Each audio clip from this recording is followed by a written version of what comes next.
নমস্কার বন্ধুরা, সবিতা কিচেনে সবাইকে স্বাগত। আজও আমি আরও একটা রেসিপি নিয়ে হাজির হয়ে গেছি। দেখুন, আজ আমি বানাবো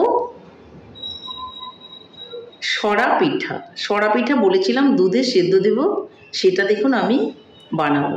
দেখুন কতটাই সুন্দর আর রস ঢুকে সরা পিঠাগুলো কতটা বড় হয়ে গেছে।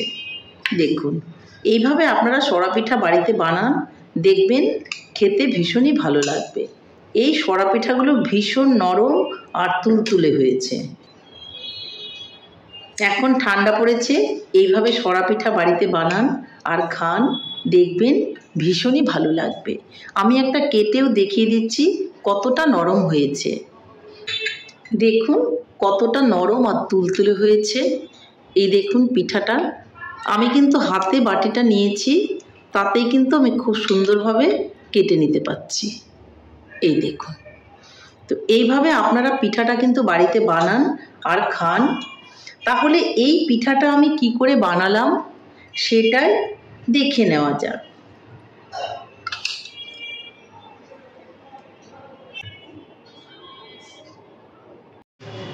আমি সরা পিঠা বানানোর জন্য চাল ভিজিয়ে রেখেছিলাম। দেখুন এখানে আমি গোবিন্দভোগ চাল ভিজিয়ে রেখেছি। আতপ চাল ভিজালেও হবে, গোবিন্দভোগ চাল ভিজালেও হবে। আমি গোবিন্দভোগ চাল ভিজিয়ে রেখেছিলাম। এখন এটাকে ভালো করে ধুয়ে আমি মিক্সিতে পেস্ট করে নেব। চালটা আমি একটা মিক্সিং বোলের মধ্যে নিয়ে নিয়েছি। এর মধ্যে দিয়ে দিব আমি পরিমাণ মতো লবণ, আর দিয়ে দেব সামান্য একটু জল। এইভাবে আমি এটাকে মিক্সিতে পেস্ট করে নেব।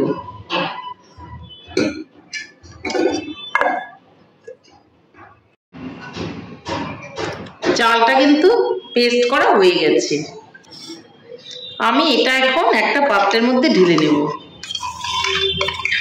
এইভাবে আমি সবগুলো চালে কিন্তু পেস্ট করে নেব। সমস্ত চালটাই আমি তাহলে পেস্ট করে নিয়েছি। এখন আমি দেখুন একটা চামচ দিয়ে একটু নেড়ে দেব, নেড়ে মিশিয়ে নেব। কোথাও দলা দলা থাকলে পরে সেটা ঠিক হয়ে যাবে। এই ব্যাটারটা কিন্তু একদমই রেডি হয়ে গেছে, একদমই এরকম হবে। কোনো গরম জল দেওয়ার দরকার নেই, নর্মাল জলে কিন্তু এটা করা যাবে। তাহলে আমি এখন চলে যাচ্ছি নেক্সট স্টেপে।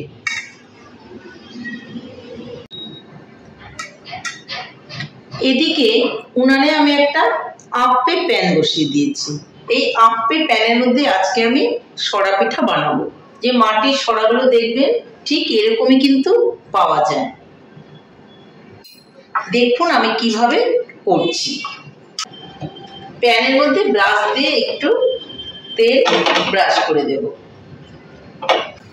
একটা সাদা কাপড় নিয়ে এটাকে মুছে দেব। এখন আমি প্যানের মধ্যে একটু একটু করে ব্যাটারটা দিয়ে দেব।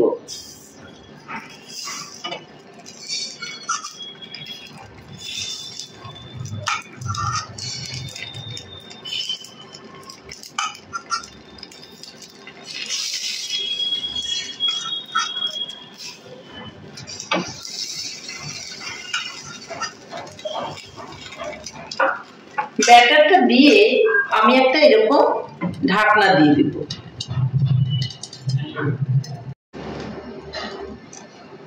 ঢাকনাটাকে আমি তুলে নেব। পিঠাগুলো দেখুন আমার খুব সুন্দর হয়ে গেছে। আমি একটা একটা করে পিঠাগুলো এখন তুলে নেব। দেখুন একদমই আলগা হয়ে গেছে।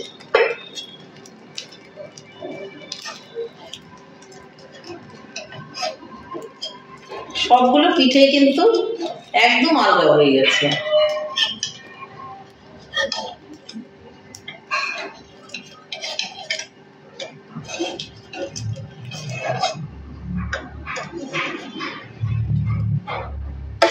পিঠেগুলোকে আমি এখন তুলে নেব।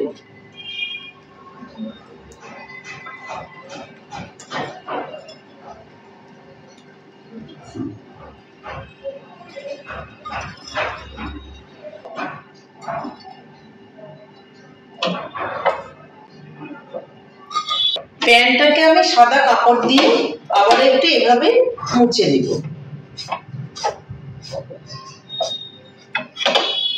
মুছে নিয়ে আমি আবারও কিন্তু ব্যাটারটা দিয়ে দেব। এখানে কোনো রকমের কিন্তু তেলের আর প্রয়োজন হবে না। দেখুন, দিয়ে দিচ্ছি। এইভাবে আপনারাও বাড়িতে বানান, দেখবেন ভীষণই ভালো হবে। আপনাদের কাছে যদি আপ্পে প্যান না থাকে তাহলে আপনারা সরার মধ্যে এভাবে পিঠে বানান, দেখবেন পিঠেগুলো ভীষণই সুন্দর হবে। আবারও ঢাকাটা দিয়ে রেখে দেব। আঁচটাকে কিন্তু আমাকে মিডিয়ামে রাখতে হবে। ঢাকনাটা উঠিয়ে দেব। দেখুন পিঠাগুলো আমার কি সুন্দর হয়েছে। এখন একটা একটা করে পিঠাগুলো আমি তুলে নেব।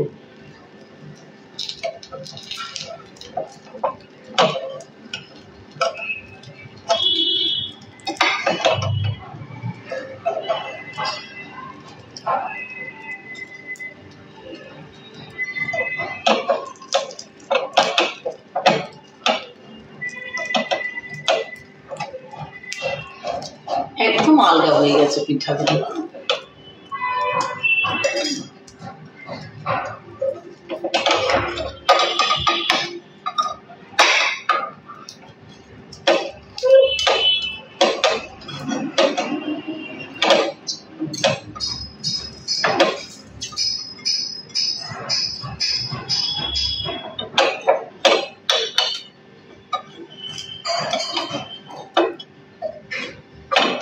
সবগুলো পিঠাই আমি তুলে নিলাম।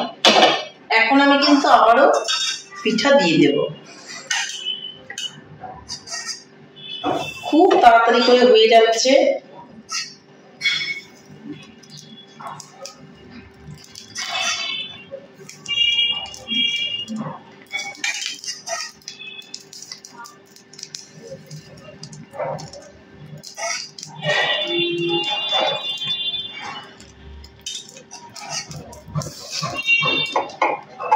আবারও এগুলো ঢাকা দিয়ে রেখে দেব। এইভাবে আমি সবগুলো পিঠেই কিন্তু বানিয়ে নেব।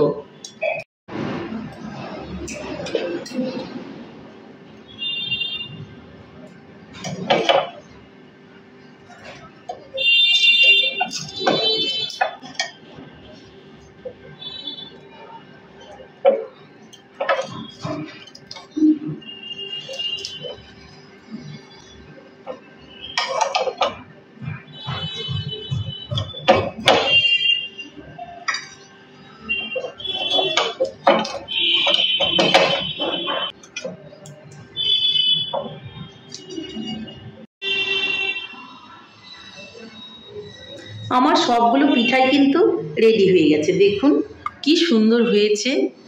সবগুলো পিঠাই কিন্তু ফুলেছে। একটা পিঠাও কিন্তু আমার নষ্ট হয়নি। সব থেকে ছোট যেটা সবার লাস্টে দিয়েছি, দেখুন সেটাও কিন্তু খুব সুন্দর ফুলেছে। তাহলে পিঠাগুলো আমার রেডি হয়ে গেল। এখন আমি বলেছিলাম যে পিঠা সিদ্ধ করব, যে কি করে আমি পিঠা সিদ্ধ করব, বা পিঠাটা আমি দুধের মধ্যে ভিজিয়ে রাখবো। দেখুন আমি পিঠাটা এখন কি করি। এদিকে আমি উনানটা জ্বালিয়ে দুধ বসিয়ে দিয়েছি। দুধটা আমি আগে থেকেই একটু ফুটিয়ে শুকনো করে রেখেছিলাম। এখন আরো ভালো করে জাল করে নেব।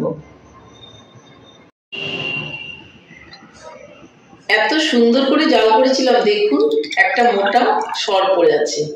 এতে কিন্তু পিঠাটা যে আমি সেদ্ধ করবো দুধের মধ্যে, সেটা খেতে ভীষণই টেস্ট হবে। তাহলে ভালো করে আমি এটা আরো একটু জাল করে নিচ্ছি।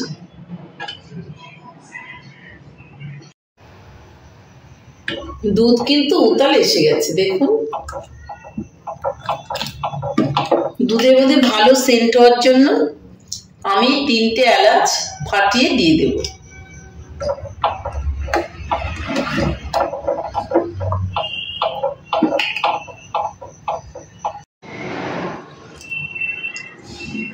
দুটো তেজপাতা মাঝখান থেকে চিড়ে দিয়ে দেব।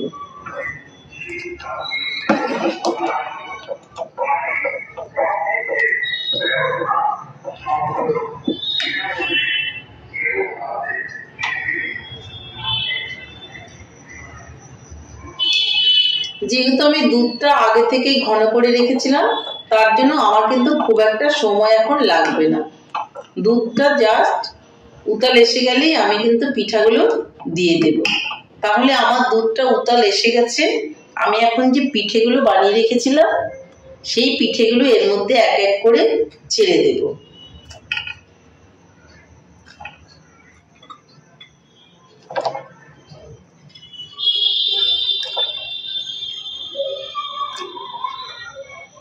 সবগুলো পিঠেই কিন্তু আমি দুধের মধ্যে ছেড়ে দিলাম।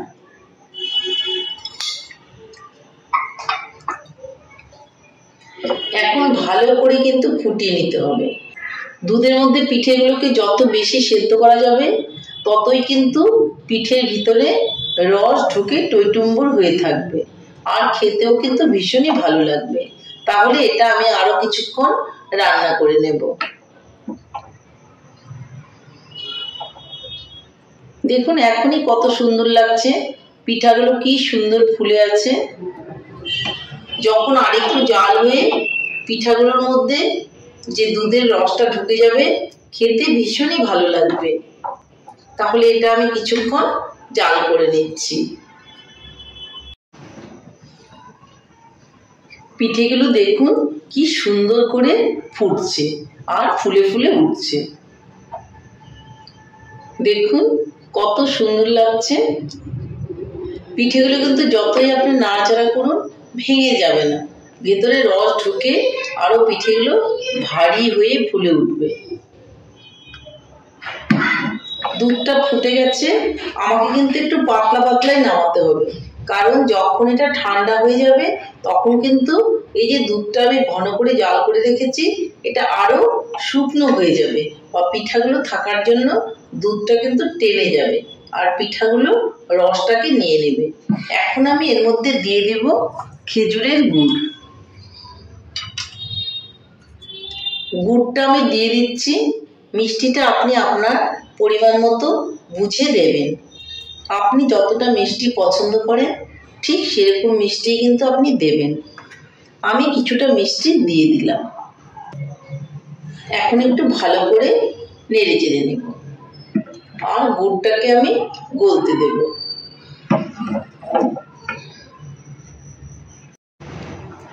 দেখুন দুধের কালারটা কত সুন্দর হয়েছে আর ভীষণ সুন্দর একটা সেন্ট বের হয়েছে খেজুর গুড়ের। এটা কিন্তু খেতে ভীষণই ভালো লাগবে। যত এটাকে ফোটানো হবে ততই কিন্তু পিঠেগুলো ফুলে উঠবে। দেখুন কতটা ফুলে উঠেছে, দেখুন।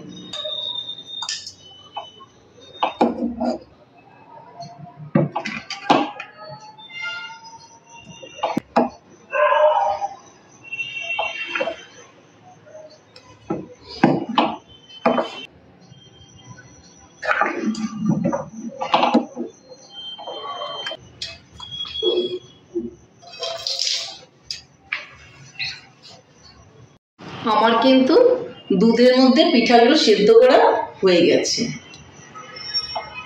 আর বেশি শুকানো যাবে না, কারণ এটা ঠান্ডা হলে পরে কিন্তু একদমই ঘন হয়ে যাবে। তাহলে আমি উনানটাকে অফ করে দিচ্ছি। তাহলে বন্ধুরা আমার রেসিপিটা কেমন লেগেছে? আমার রেসিপিটা যদি আপনাদের ভালো লাগে তাহলে লাইক, শেয়ার, কমেন্ট করতে ভুলবেন না। আর আপনি যদি আমার চ্যানেলের নতুন বন্ধু হয়ে থাকেন তাহলে চ্যানেলটা সাবস্ক্রাইব করার অনুরোধ রইল। পাশে থাকা বেল আইকনটি প্রেস করে রাখুন আমার নিত্য নতুন রেসিপির আপডেট পেতে। তাহলে আর দেরি কেন? তাহলে ঝটপট বাড়িতে এভাবে বানিয়ে ফেলুন সরা পিঠা আর দুধের মধ্যে সেদ্ধ করুন, দেখবেন ভীষণই ভালো লাগবে। নমস্কার, ভালো থাকবেন, সুস্থ থাকবেন। আবার দেখা হবে আরো একটি রেসিপির সঙ্গে।